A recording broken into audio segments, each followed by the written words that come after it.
Hello everyone, আজকে আমরাও হাতে পেয়ে গেলাম দীঘার জগন্নাথ মন্দিরের প্রসাদ। তো চলো এই বাক্সটা খুলে দেখা যাক এর মধ্যে কি আছে। বাক্সটা এখানে খুব সুন্দর দেখতে এবং এর চারিদিকটা টেপ দিয়ে আটকানো আছে। তো এখানে আমি বাক্সটাকে খুলে নিচ্ছি প্রথমে।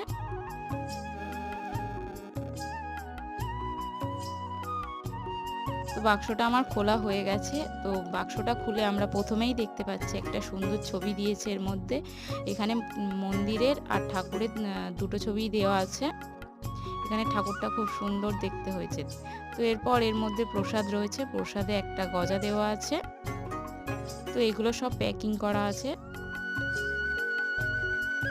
তো এখানে আরেকটা সন্দেশও দিয়ে দিয়েছে। আর ছবিটা দেখো কি সুন্দর হয়েছে, ঠাকুর এবং মন্দিরের ছবিটা। তো ভিডিওটি কেমন লাগলো অবশ্যই কমেন্টে জানাবেন, আর কারা কারা এই প্রসাদ পেয়েছেন কমেন্টে জানাবেন।